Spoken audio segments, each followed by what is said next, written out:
Good morning. It is 9:35, and we will now call this meeting to order. Commissioner Mercado. Speaking to the mic.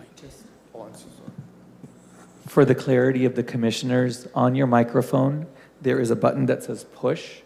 Once you press the button, a light will turn bright green. That means your mic is live. So anytime you want to speak on the record, please do that and then turn it off so that we don't have static.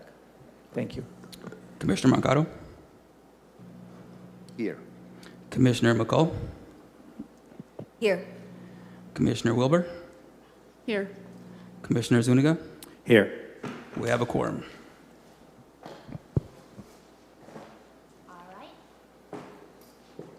I would now like to lead us in the Pledge of Allegiance. Everyone, please stand. Ready, salute. I pledge allegiance to the flag of the United States of America and to the republic for which it stands, one nation under God, indivisible, with liberty and justice for all.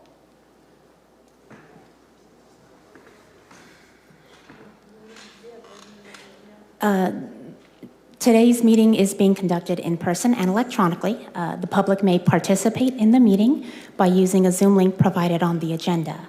Please note that all virtual participants will be on mute until they are called upon by the chair, at which point they will be unmuted.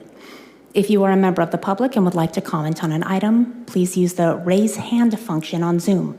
To avoid confusion, please wait for the item you desire to comment on to be called by the chair before electronically raising your hand. For each matter considered by the Commission, there will first be a staff presentation, followed by a presentation from mobile home park owners applying for a rent increase, then a presentation from a representative of the Mobile Home Parks Residents Committee. Testimony from supporters of the application will then be taken, followed by testimony from those in opposition. The Mobile Home Park owner and Residents Committee representative will each have the right to a final rebuttal presentation prior to closing the public hearing. Please note, we do not have such a hearing scheduled for today's meeting.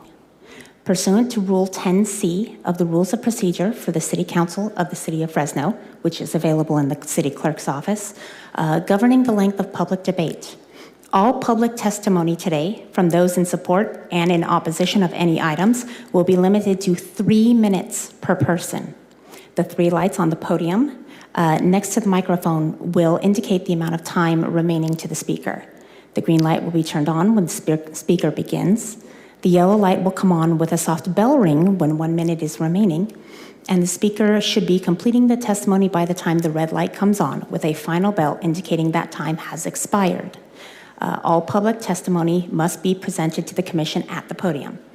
Any testimony that references race, religion, ethnicity, economic status, national origin, or any other classification protected under state or federal law in a derogatory manner shall be deemed irrelevant and will not be considered by the Commission in making any determination. Moving on to item 4, approval of the agenda. We will start today's meeting with the approval of the agenda. Are there any changes to the agenda from the commissioners? No. Staff does have one change. We would like for item 5C to be removed from the agenda. City staff will set the hearing, 5D. City staff will set the time for the hearing once a meeting schedule has been voted on and approved by the Commission. There's also one more change. With regard to item 5B, it should be noted that updated bylaws will be considered today by the Commission. Updated bylaws. Is there a motion to approve the agenda As amended. as amended? I'll make a motion to approve the agenda as amended. I'll second. All those in favor? Aye. Aye. That's unanimous, no opposed.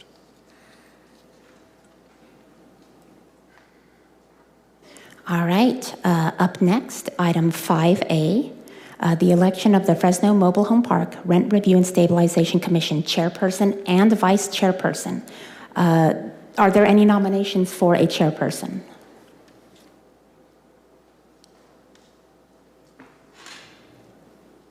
I'd like to nominate myself. I'll remind the commissioners that your mics are not live. Oh, it is on, I think.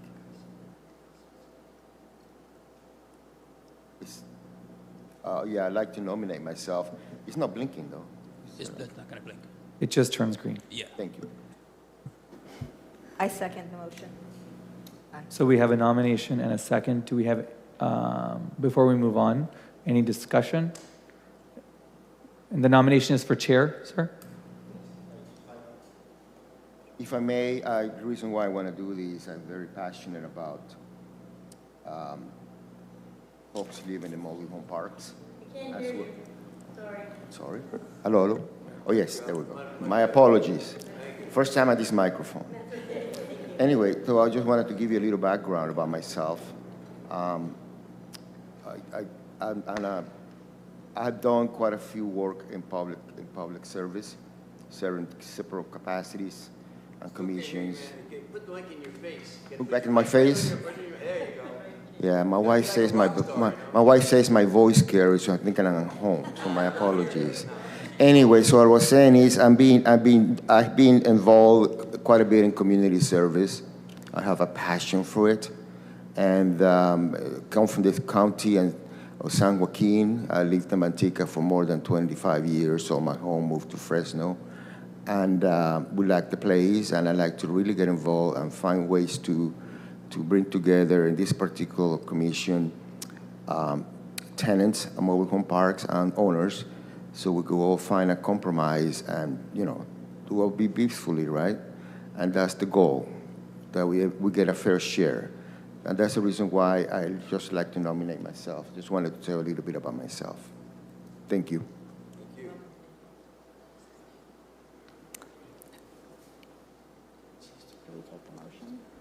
So we have a motion on the floor and a second. Clerk, would you like to take the vote? Commissioner Malcaro? Commissioner McCauley? Aye. Commissioner Wilbur? Aye. Commissioner Zuniga? Aye. Motion passes. We now need a nominee for vice chair. Do we have any nominations for vice chair? And I'd like to we'll hand over nominate- the mic after this to the chair and the vice chair. Go ahead. I'd like to nominate myself for vice chair. I'll second that. We have a motion and a second. Any discussion, or would you like to make a statement? I'm glad to be on the commission and I'm a part of the affordable housing world and understand the importance of keeping affordable housing affordable. So I'm passionate about this topic and glad to be here. Great.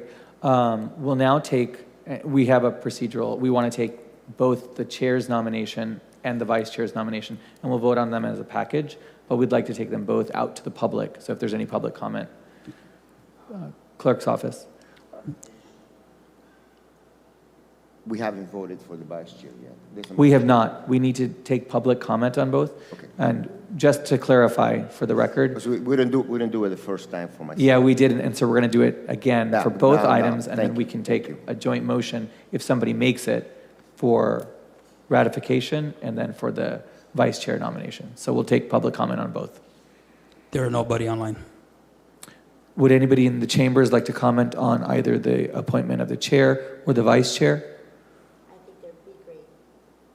Would you like to come to the mic and say that? Thank you. There is a comment, but we could not hear it. I'm Patricia. I'm the chair of the council for the committee for La Hacienda, and I think that'd be a great choice. Thank you for your comment. Thank you. Anybody else in chambers wishing to make public comment? Okay, seeing none, we'll bring it back up to the dais. We have a motion on the floor. Would somebody like to make a motion to, for both chair and vice chair? That way we're clear and we've done it properly under the Brown Act. I'll make a motion as stated. Thank you. Do we have a second? Second. To clarify, we're now voting for chair and vice chair as stated on the record. We have a motion and a second. All in favor? Oh, go ahead. Aye. Aye. Aye. Aye. It's unanimous. Okay, I'm now going to hand the mic over to the chair, to our newly elected chair. Thank you. And we'll be here to assist procedurally. Okay, very well. Thank you. Next item on the, moving on, next item on the agenda is consideration and adoption of the Fresno Mobile Home Park Rent Review and Stabilization Commission bylaws. Do I have a motion for the consideration of the adoption of the Fresno Mobile Home Park Rent Review and Stabilization Commission and bylaws? So, I go ahead, Sarah. Before we go for the motion, I believe we need to check and see if there are any members of the public with comments on the bylaws.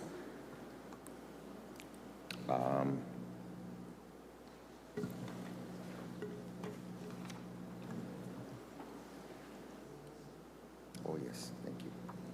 I'll get used to this, so I'm type of thing, okay? Okay, this was motion, second, yes.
Okay, some clarity now. The draft bylaws have been provided to the commission and to the public. I hope everybody got a pocket. They'll open it back if you haven't. I now invite, do I have any comments from the public on the bylaws? If you can come forward, please, if you have comments or questions.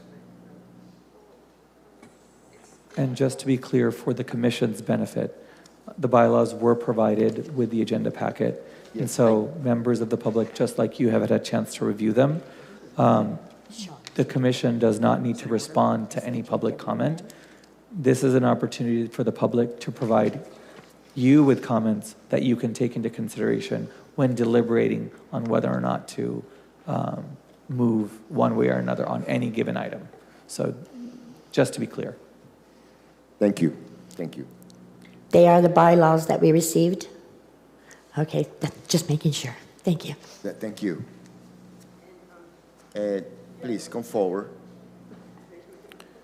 And please state your name, please. And let's try to limit our comments to 3 minutes. No problem. I just want to understand this. I just got these just now, so I want to read them over. Can I have enough time to do that real quick? I'm a fast reader. I mean, because as far as comments, we don't want this rent increase. We don't need this. We're all low income. So can I just to understand what is going on right now? Yeah, well, let me explain.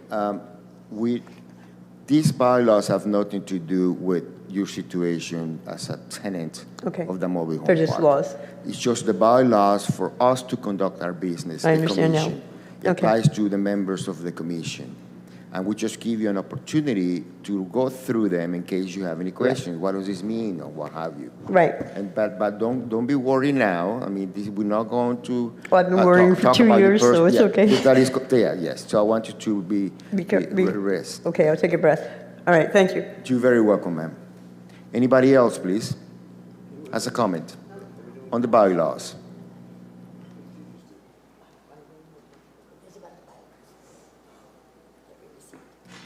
It seems to be no more comments, so we're gonna go ahead and move to the next item. which is I now invite my fellow commissioners to discuss any questions regarding the bylaws. Do we have any questions? Everybody review their bylaws? No questions at this time. No questions? No questions. There are no questions, so may I have a motion, please, to adopt these bylaws? I'll make a motion to adopt the bylaws as presented in the agenda today. I second. There is a second. All those in any discussion? Aye. All those in favor said aye. Aye. Aye. 4 in favor.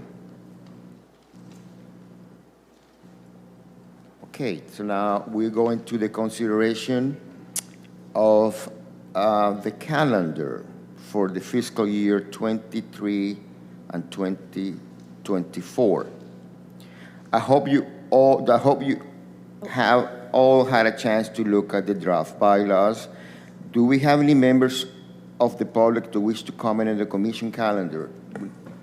And prior to comments, So this is an opportunity for members of the public to address any preferences regarding setting dates.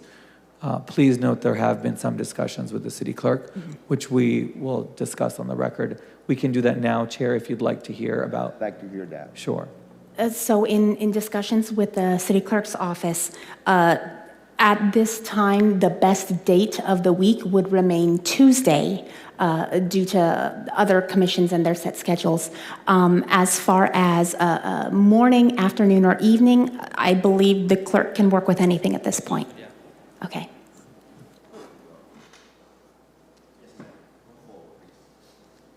Thank you. Please come forward. State your name.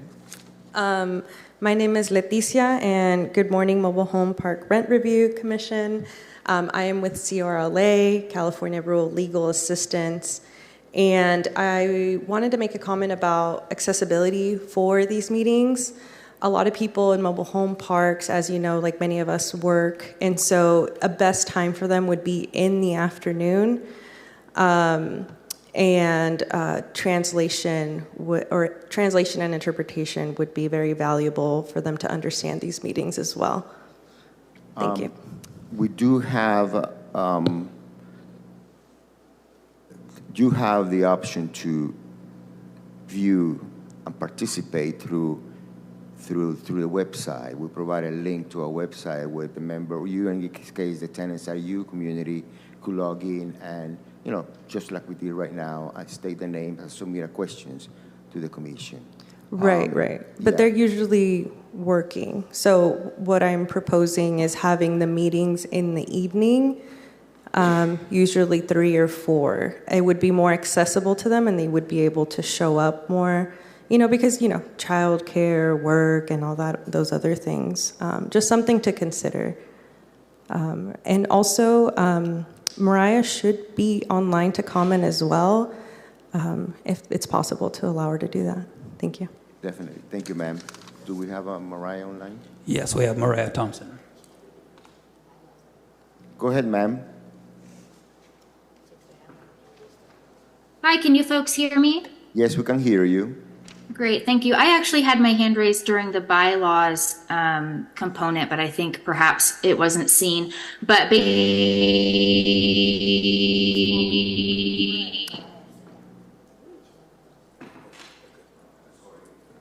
I think we lost you, ma'am.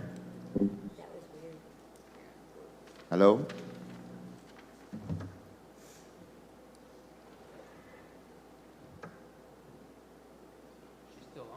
She's still on.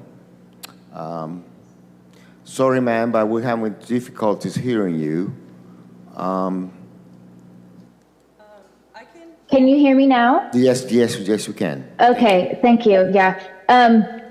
I just wanted to reiterate, you know, in the bylaws, it does have information about the meeting schedule, and it is very important to have them for the hearings in the evening because testimony from residents will be a very critical component of those hearings. So if the hearings on the actual rent increases are not held during hours that families can attend, they will be essentially prevented from providing public comment on the rent increases that will impact them. So we do request that in consideration of that and the importance of resident testimony, the meetings be held in the evening.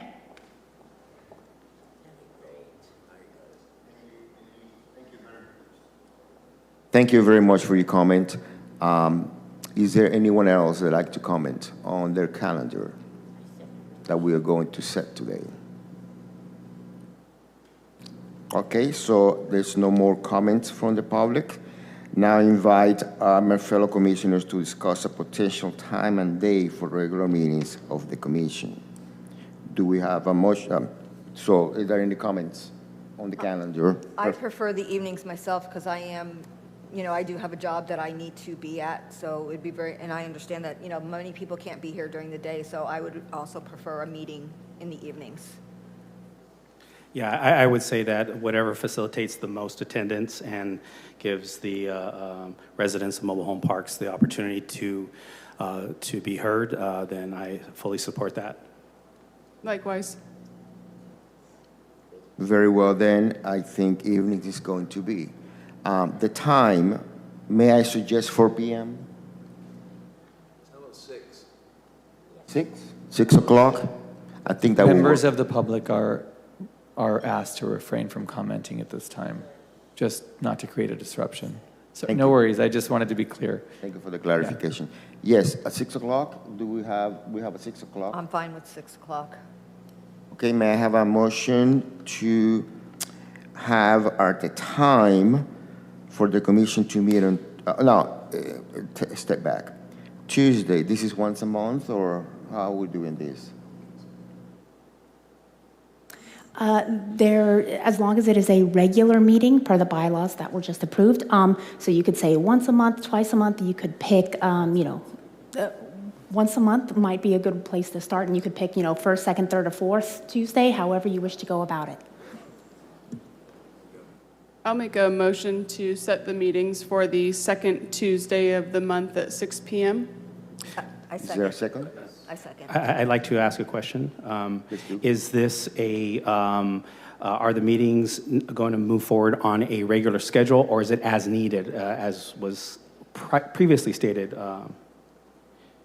It would be set up as a regular meeting. If you wanted to change that at a later time, if you found that there was no regular business that needed to be handled, you could make a motion and change it at that time. So just for the edification of the commission, like Sarah said, these would be regularly scheduled meetings, so your attendance would be required every second Tuesday if this motion were to pass at 6 p.m. However, if there's no business before the commission, typically what would happen is staff would notify you in advance and say, there's no business before the commission. Seeing as there's none, we are proposing to cancel this meeting. That notice would be provided to you, and it would also be on the city's website. Thank you for that clarification. Thank you. Thank you. So we have a second to have our commission meetings on the second Tuesday, once a month at 6 p.m. All those in favor say aye. Aye. Aye. Aye. Aye. Motion carries for. Who was the second? I believe. I second the motion.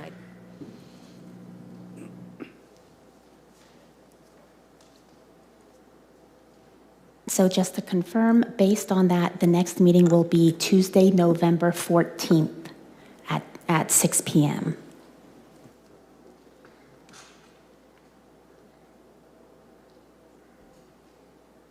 Thank you.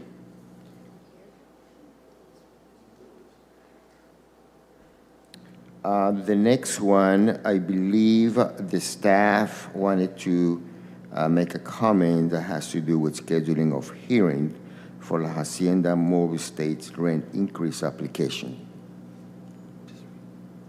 And as the agenda was amended, we've pulled that item, and staff will make you aware when everything is set. Very well then.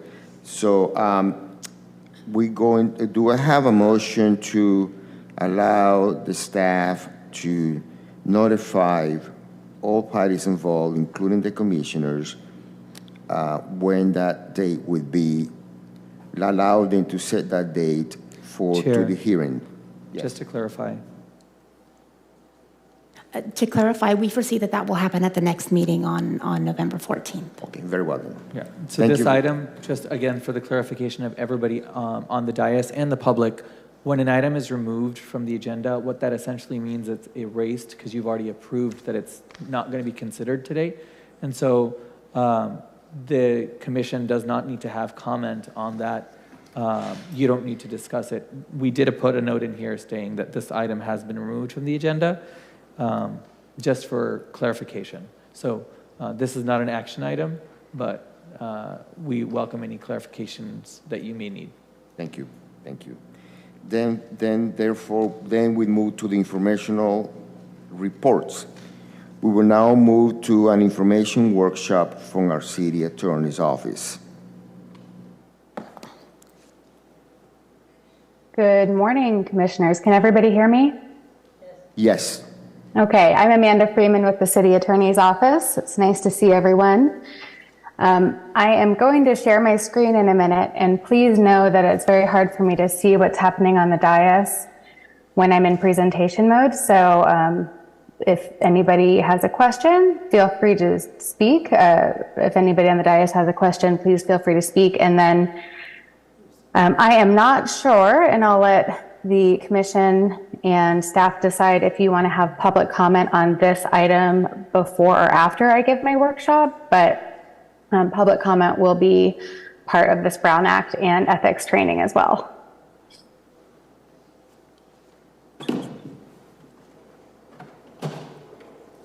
So at this time, I'm going to share my screen.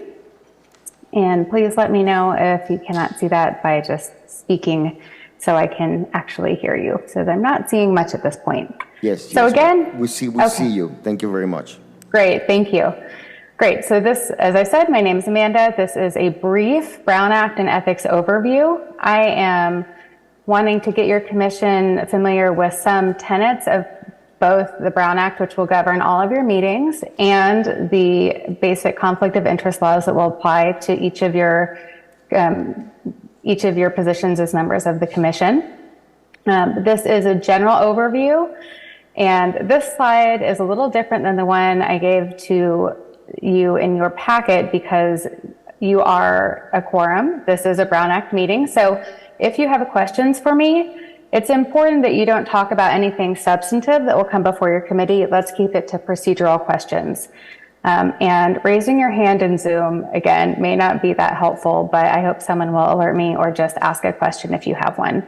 I do want this to be conversational. However, since this is a public meeting, we want to keep everything to understanding the law and the procedures that are applicable to the commission.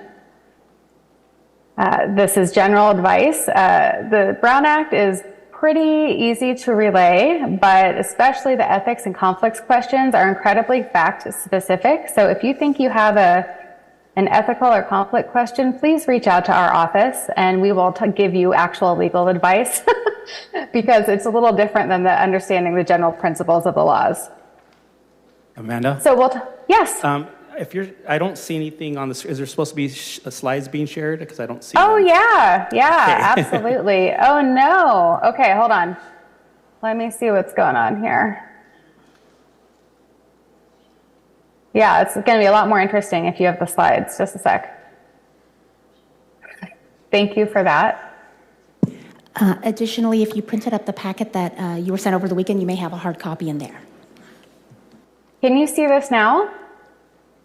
Yes.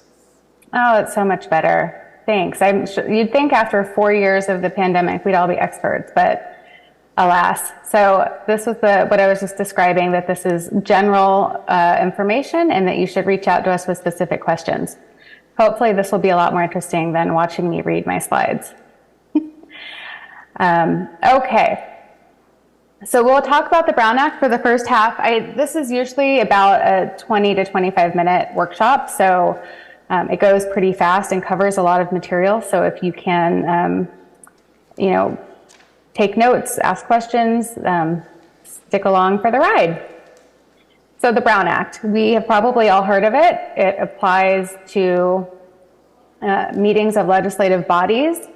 It was a state law enacted in 1953, and it provides the procedural framework for local government meetings to have their meetings in a manner that includes the public. And it's designed, and the statute requires that the public is informed about the commission's work and that it has the opportunity to watch and comment on the commission's decision-making process. And just for your edification, commissioners, you are public officials for the purposes of the Political Reform Act and for the Brown Act.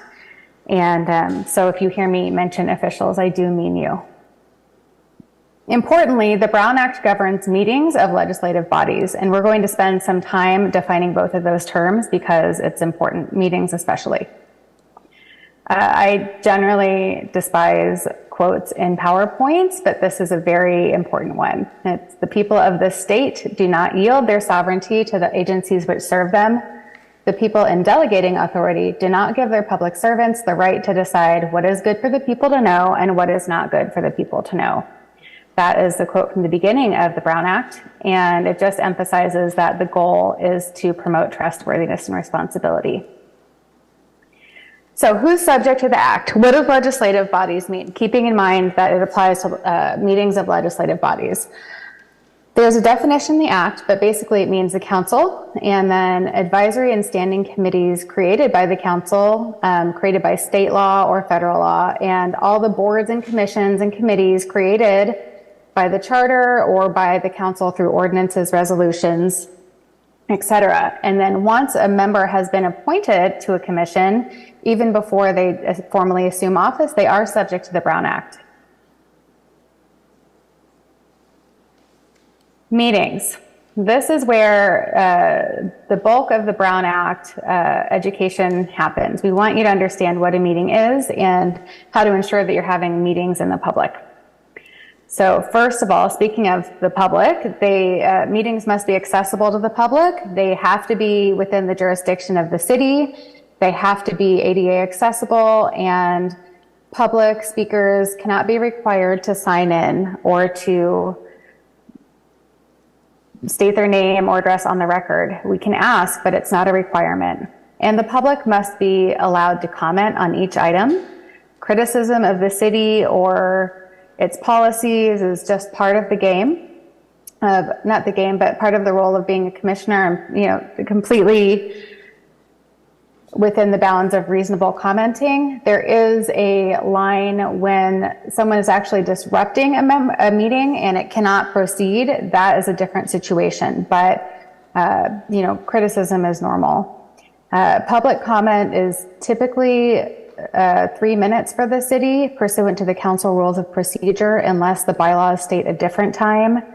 If there is a very contentious item with many speakers, if a meeting is unlikely to be able to be finished due to the volume of commenters, the time for public comment may be reasonably limited. Typically, we see that go to 2 minutes, occasionally 90 seconds. That would be for an extreme situation. So what is a meeting? This is a definition from the Brown Act. It's any congregation of a majority of the members of the legislative body or a quorum if it's less than a majority, which some bodies do have in their bylaws that a quorum may be less than a majority. That's not the case for the commission.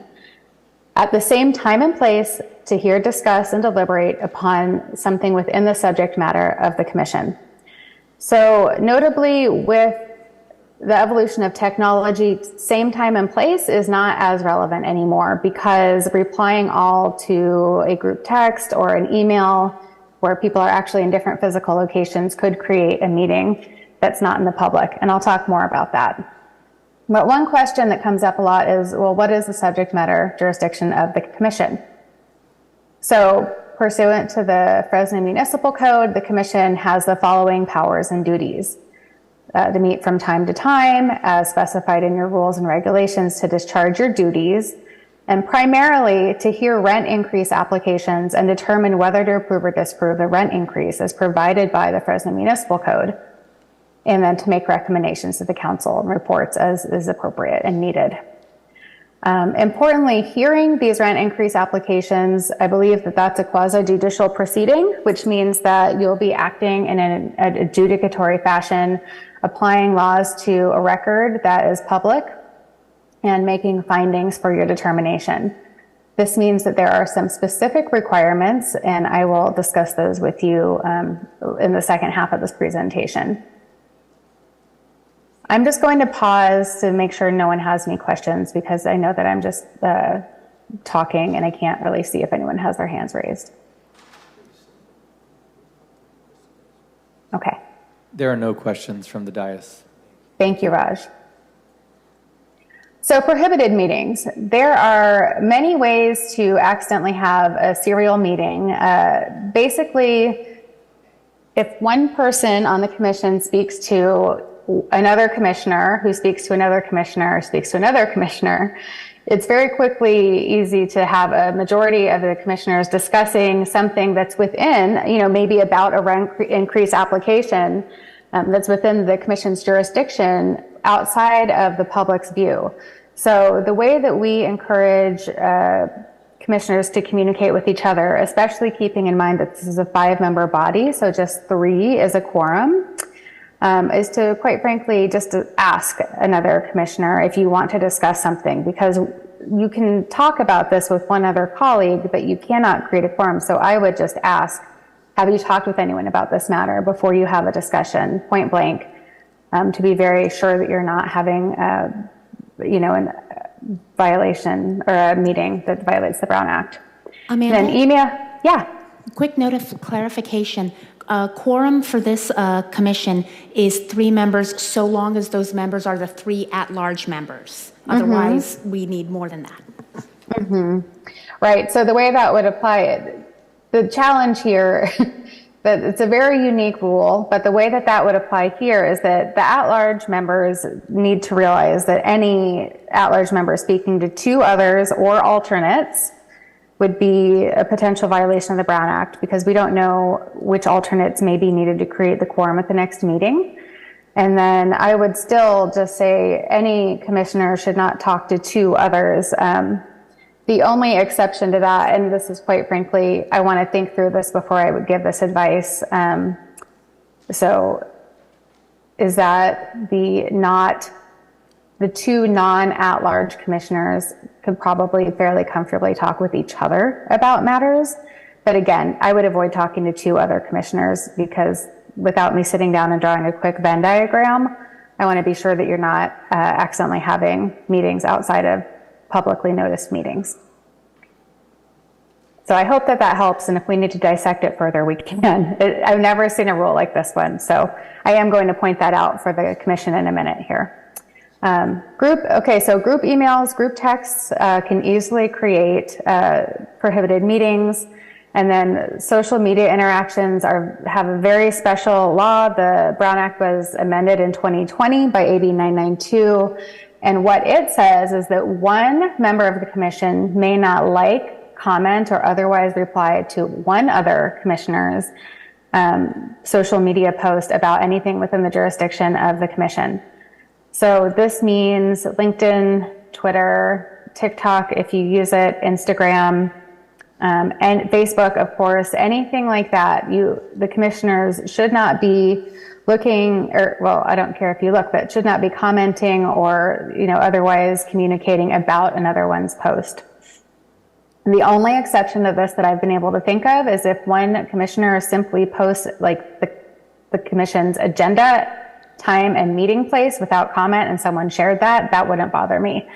But otherwise, I just think to stay in the bounds of the Brown Act, you should not be communicating about each other's posts. So in general, as hopefully this helps explain, you want to just avoid any quorum discussing the subject matter of the commission outside of a noticed meeting. And this is, this can be confusing. So if you have any questions, just ask us and we'll be happy to advise. There are some exceptions. So you are free to be at a social gathering or a training or an educational gathering at the same time and place, but just don't discuss anything within the jurisdiction of the body. This is a relatively small town, and I think we all know that it might be simpler for everyone, even if you're not breaking the law, to just avoid all sitting together or all huddling in the corner at a party, talking about baseball, just because the appearance could, raise eyebrows, and it's just easier when you're on a commission, especially when, that is so important to the community, to just try to avoid those kinds of appearances. And then closed sessions, I don't believe will be applicable to the commission, but there are express exceptions to the Brown Act open meeting requirement for matters related to real estate negotiations, personnel, litigation, or other matters. Amanda, this is Jerry.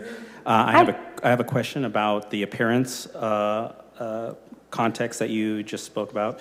Does that mean that we probably should not be connected on social medias with fellow commissioners? I don't think that's an issue at all. I would just avoid, you need to avoid commenting or liking each other's posts. You can be in the same groups, but you basically can't be conducting any kind of business with each other on that social media, if that makes sense. It does, thank you.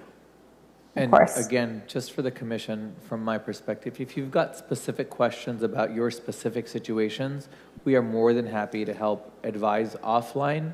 The purpose of this session is to provide an overview. So if you've got a question like that one, that's a perfect question for us to have a discussion on individually, or provide a trade memo on. So we don't want to be providing advice from the dais necessarily on specific fact situations. And so jot it down, and we can talk offline. Thank you. Great. Yeah, and just to underscore Raj's point, my desk and my job is specifically to advise on ethics and complex matters and Brown Act compliance. So please do reach out. So there are, of course, permissible communications that do not constitute a meeting. Feel free to call our office, email our office, as we just said. One-way communications from staff or other attorneys in our office to individual commission members is not a violation, and then individual contacts with your commission colleagues is fine, as I said, but I would keep it to one and make sure that they're not talking to anyone else, because that can easily be a meeting in the context of a commission where 3 people comprises a quorum.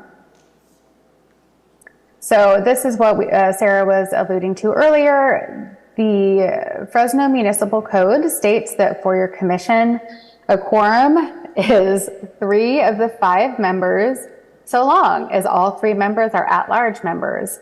So what that means is that for business to be conducted, at least 3 at-large members must be there, or their alternates. That's fine, but those members and alternates need to realize that they need to be at every meeting for business to be conducted, at least 3. So that is unique. I've never seen that before, but there was a policy reason for adopting it, and we'll help you navigate it as needed. So moving on, I'm just going to talk briefly about agenda requirements. This is just so you understand the agendas better when you're reviewing them. The purpose of an agenda is to inform the public about what the commission will be discussing, so that they can understand the materials and decide if they want to participate, comment, and provide their input to the commission before they make their decisions. So obviously the agenda must require the time and place of the meeting, a brief description of each item to be discussed, and time for public comment on each item. Importantly, this comes up quite a bit.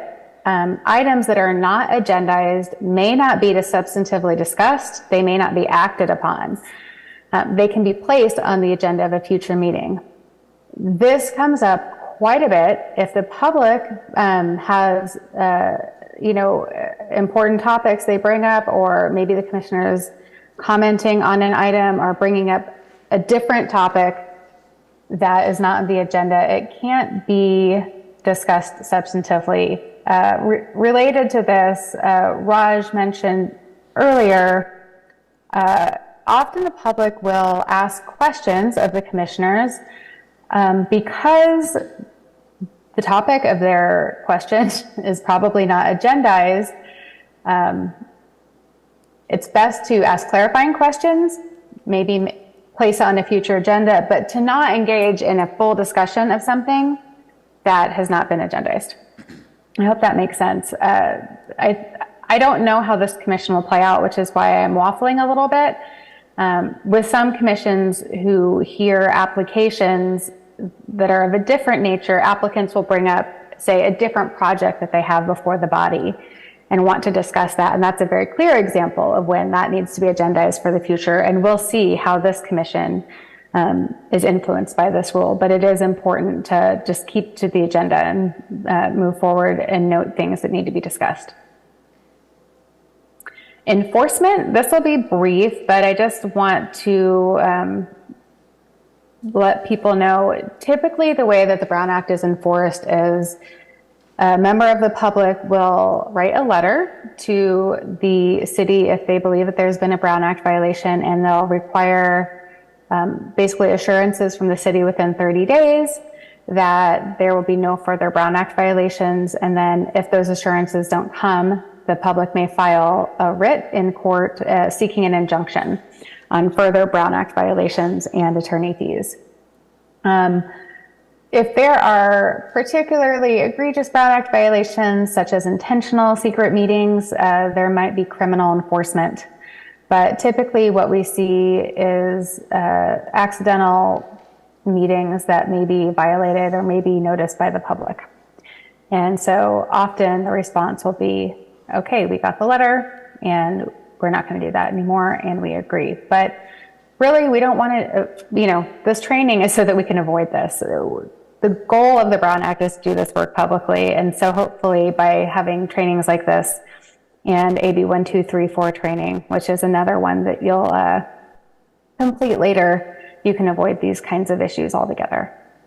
And the takeaway from the Brown Act is that you're public officials and you're representing the people. And this business has to be conducted in an accessible and transparent manner. And the Brown Act is a statute that has quite a bit of specific details about how you should accomplish that, and we are here to help you make sure that that happens effectively, because it can be a little bit of a confusing statute at first. Are there any questions about the Brown Act before I move on to ethics? Okay. No questions. Thank you. So ethical considerations. So as a commission and as commissioners, you all have specific duties, especially in light of the fact that you'll be operating in a quasi-judicial capacity.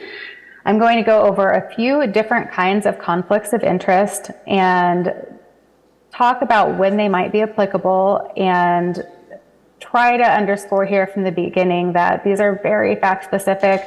There are many exceptions to each of the rules that I'm about to explain to you. So if you have questions, please reach out to us and we are more than happy to go through this analysis with you. We do it all the time.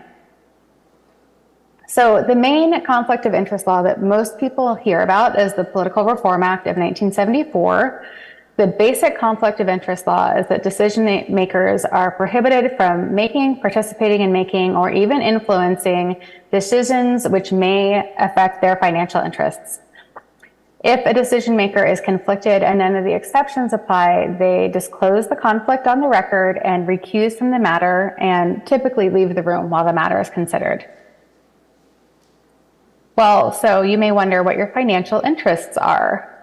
These are all statutorily prescribed. They have very specific regulations talking about values, but roughly they are sources of income to you over $500 in the previous 12 months, your real property interests over $2,000, your investments, your business interests over $2,000 in positions where you might be on a board of a business and have an interest in its success. The sources of your gifts received, so gifts can create conflicts, and then anything that's going to personally financially affect you in a meaningful way, say over $500, may create a financial interest that we would want to analyze. Notably, as appointees, if you are campaigning for a position and on whatever, local government or state government situation. If you received a campaign contribution over $250 in the previous year from someone coming before the commission, you likely have a conflict, and we would want to discuss that. As I just noted, there are specific thresholds for each of these financial interests, and reach out to us if you have questions. All of you are likely familiar with the Form 700.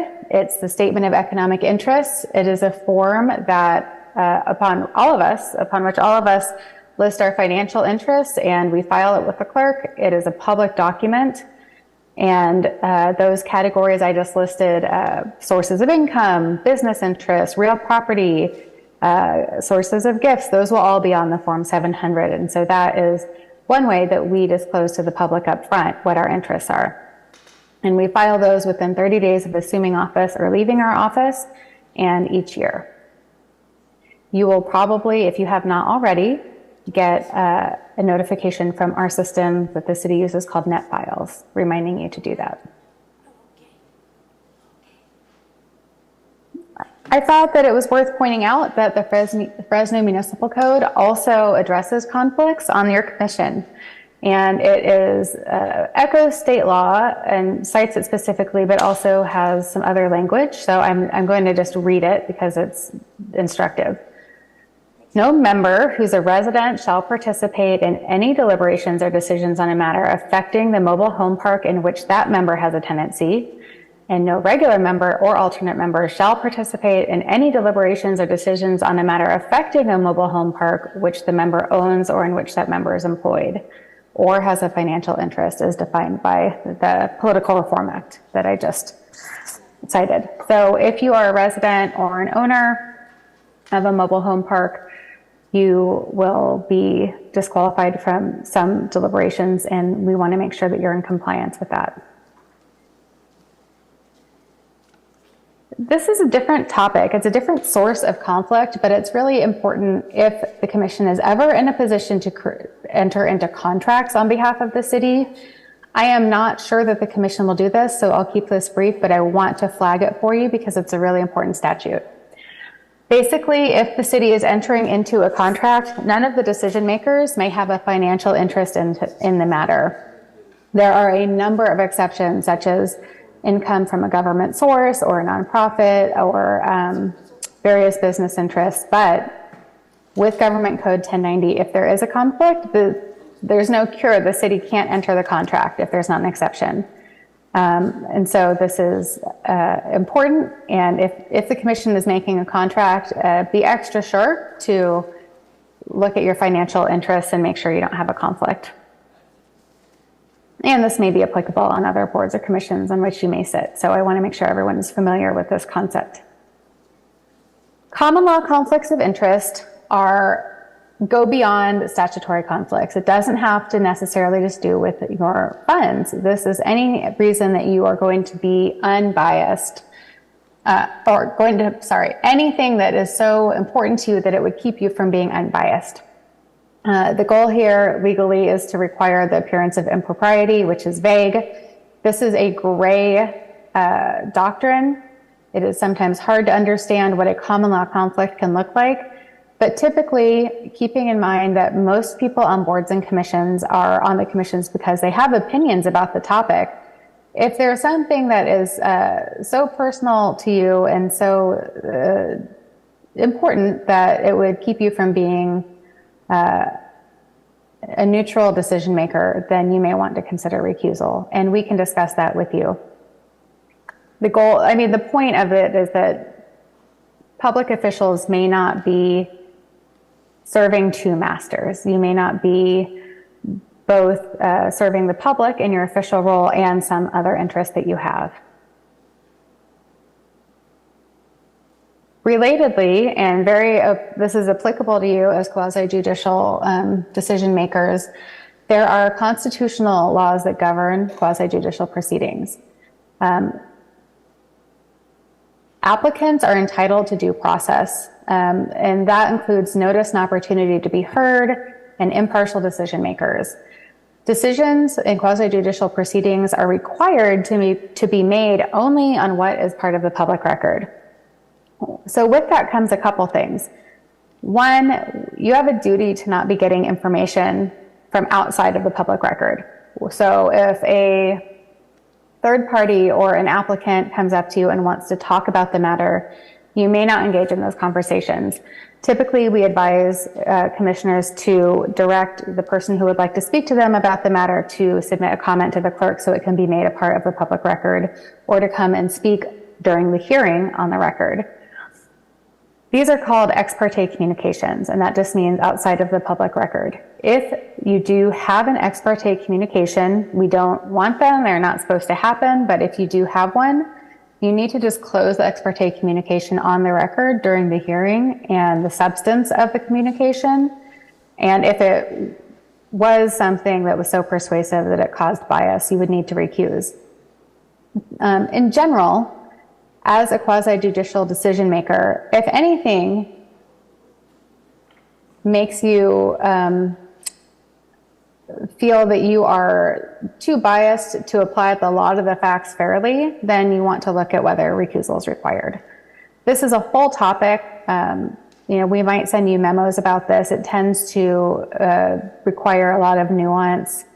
We have decision makers speaking to the media in strong, tones or opinions about something that they're then going to decide as a quasi-judicial, my mouth is done saying judicial, quasi-judicial decision maker, and then wanting to vote on the matter. Well, sometimes if you are, if an applicant can say, look, this decision maker already has prejudged this matter. They have a strong judgment about me or about the outcome of this matter, then we may have a problem with bias. So that's important to know as you go about your work in the community. If you are disqualified, you'll disclose why during the meeting on the record before the matter is considered. You'll recuse from the vote and leave the room while the item is considered, unless it's an uncontested consent calendar item. So with that said, I realize this is a lot of information and I've been talking a lot. My mouth is done talking. I would love to take any questions about the general matters, and you're welcome to email me here. I'm going to end the slideshow and stop sharing my screen.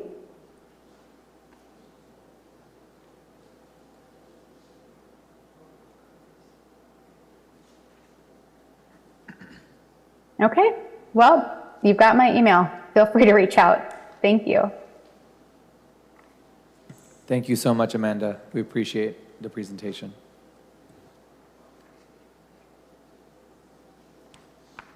Yes, Amanda, this is Mr. Moncada on behalf of the Commission, and we thank you for the training.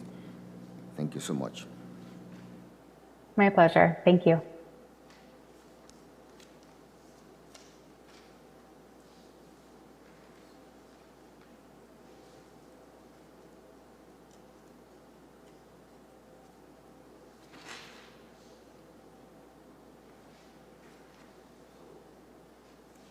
Moving along, we are going to reports by presenters. I believe the city attorney has to, we got some reports by commissioners that, did any commissioner has any reports? No reports. Does the city has any reports, the staff? We do not. Okay, very well then. Continue matters. We have not continued. Okay, there we go. New matters. We schedule oral communication. Members of the public may address the commission regarding items that are not listed on the agenda within the subject matter jurisdiction of the commission. Each person will have up to 3 minutes to present. Please be present at the conclusion of the meeting if you wish to be heard. Is there anyone that likes to make any comments? Very well then. Here we go. Yes, I have some comments here. Let's start with Patricia Sean from La subject matter is La Hacienda, but I thought we don't have the item on the agenda. No, but this is their opportunity for any unscheduled communications. Very well. Thank you. Yes, state your name, please. I'm Patricia Shawn. I'm the chair of the Rent Control Committee for the La Hacienda Mobile Home Park. And I'm just kind of wondering, do we follow these, my committee, follow these also? I would talk with Mariah Thompson about what rules you're supposed to be following. The bylaws are for the commission. Okay. I was saying, boy, these are really strict for us. Okay. I forgot what I was going to say. No, I'm not going to tell my story yet. I've really learned a lot in this workshop, I guess it is. I didn't know that this is what it was supposed to be. I was just informed, I think, Thursday of this meeting, so I'm kind of not with it right now. But from what I understand from this, what was happening, I think that this is going to go well. I think this is going to be a great kind of like partnership to help us, the people that are out there, to feel like we're being heard and you know, that somebody else is helping us out, you know, besides just shoving us out, I guess I should say. And I just want to say thank you, and I really believe you guys will do a great job. Thank you. Anybody else? Yes, sir. Come forward. Please state your name. Yeah. I just want to give you a little summary of my life in 3 minutes. I believe 3 minutes is the time limit. To kind of give you an understanding about, we're trailer park people. We bought our trailers for like $10,000, and then we pay space rent of $300. That's just wonderful. And now these gentlemen want to raise it to $680 and sell the park. Anyway, in July of 1999, I bought a mobile home at Trails End Mobile Home Park, that's what it was called before La Hacienda, for $6,000. It was located at 104 East Sierra, Space 26. The space rent was $185 a month. In September of 2001, Gus Musso, an old musician friend of mine, moved in with me at Space 26. The space rent was then $200. Gus lived on Social Security of $1,000 a month, and he paid me $300 a month in rent, which included electric, gas, and phone. In February of 2004, while still continuing to own Space 26, I moved to Space 41, which I rented for $525 a month from a landlord, Victor Rivera, who owned Space 41. On September 29th, 2022, what is that, 18 years later, I bought the mobile home for Victor Rivera for $10,000. Space rent is currently $300.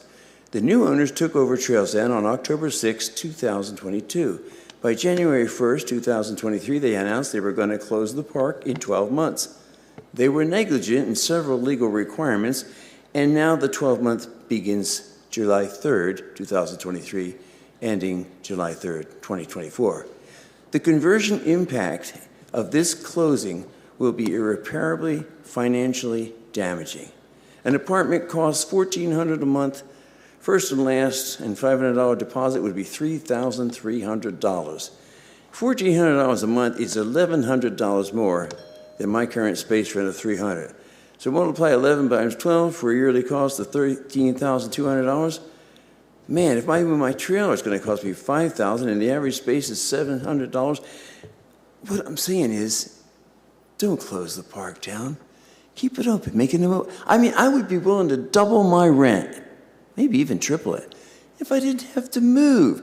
I mean, 25 years in the home, you know, you get little cozy spots, and everything is just groovy, everything is ready, you know, it's just, anyway, I thank you for your time. Thank you. Thank you for your comments, sir. Anybody else, please, from the public? There are no more comments from the public. You have comment? Yes, please come forward and state your name. Yeah, I know this is about you know, what you guys Your are name, going to do. state your name, Oh, please. I'm Kim Sands, and I'm in Space 26 that my uncle talked about. And I've lived there for 5 years. I'm trying to say I'm squatting. The trailer's in my name, I own it. So I just want you guys to stop these people. They're harming. They harm people for the sake of the buck. And that's what they're doing. They're doing it all over 3 states that I know of.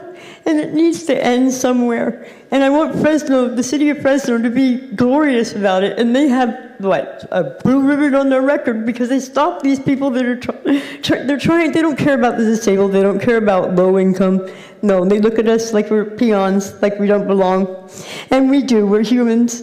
And that's all I have to say. That's all I have to say. They took away a lot from me in that park. I went through 2 fires, and I'm still there. Thank you. Thank you for your comment, ma'am.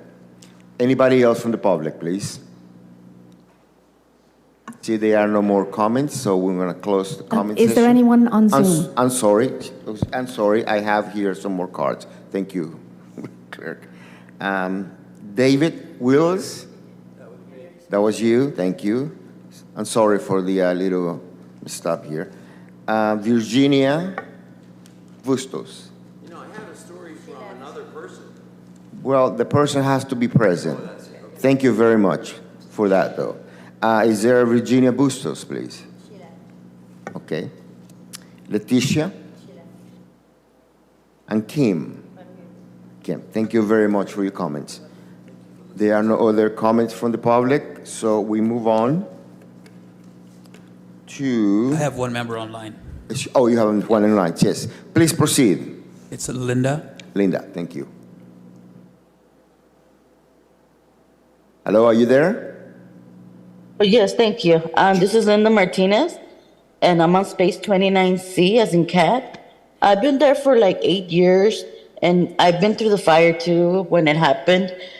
And it would be just really, really bad if we have to move because they are raising the rent. It is $300. I was paid rent before, and since they wanted us to have everything, you know, to be done correctly, I paid for my own trailer.